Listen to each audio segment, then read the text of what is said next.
સુરતના ગોરાટ વિસ્તારમાં હાલ ભારેલા અગ્નિ જેવી સ્થિતિ જોવા મળી રહી છે। ત્યારે હિન્દુ બહુલ વસ્તી ધરાવતા આ વિસ્તારમાં અશાંત ધારા અમલમાં હોવા છતાં એક વિધર્મી દ્વારા કરવામાં આવેલા બાંધકામે સ્થાનિકોને ઊંઘ હરામ કરી દીધી છે। આ વિવાદ હવે માત્ર ગલીઓ પૂરતો સીમિત નથી રહ્યો, પણ ચૂંટણીઓના મેદાન સુધી પહોંચી ગયો છે। આવો જોઈએ શું છે સમગ્ર વિવાદ। ગોરાટ વિસ્તારના પ્રખ્યાત ગોરાટ હનુમાન મંદિરની બિલકુલ અડીને એક વિધર્મી દ્વારા મોટા પાયે બાંધકામ શરૂ કરવામાં આવ્યું છે। સ્થાનિકોનો આરોપ છે કે અશાંત ધારાના કાયદાનું સરેઆમ ઉલ્લંઘન કરીને આ મિલકત ઊભી કરવામાં આવી રહી છે।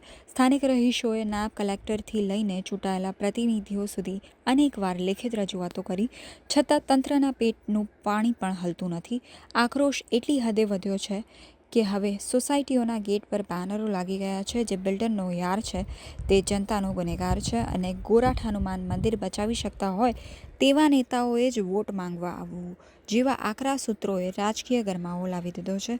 સૌથી ચોંકાવનારી વાત એ છે કે જે વિસ્તાર ભાજપનો મજબૂત ગઢ ગણાય છે, ત્યાં જ મંદિરના સંચાલકો અને રહીશોએ કંટાળીને હવે અપક્ષ ઉમેદવાર મેદાનમાં ઉતર્યા છે।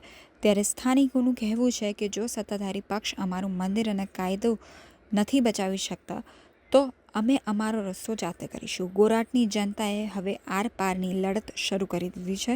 એક તરફ શ્રદ્ધાનો સવાલ છે તો બીજી તરફ કાયદાના અમલીકરણની લડાઈ।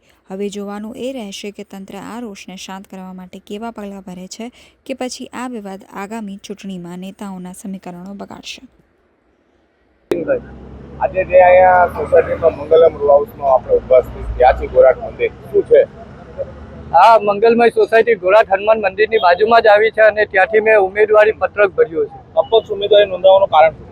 અપક્ષ ઉમેદવારી કે અમે અહીંયાથી ચૂંટાઈને ઉપર જશું તો ઉપર અમારું કોઈ સાંભળશે, નહીં તો અત્યાર સુધી એવું થતું હતું કે જે ભાજપને મત અપાવી વિજય બનાવ્યા તો એ લોકો અમારું કંઈ જ સાંભળતું નથી। કઈ પ્રકારે અમે રજૂઆતો કરી હતી, નિરાકરણ નથી આવ્યું, અપક્ષ ઉમેદવારી નોંધાવી છે, શું કીધું?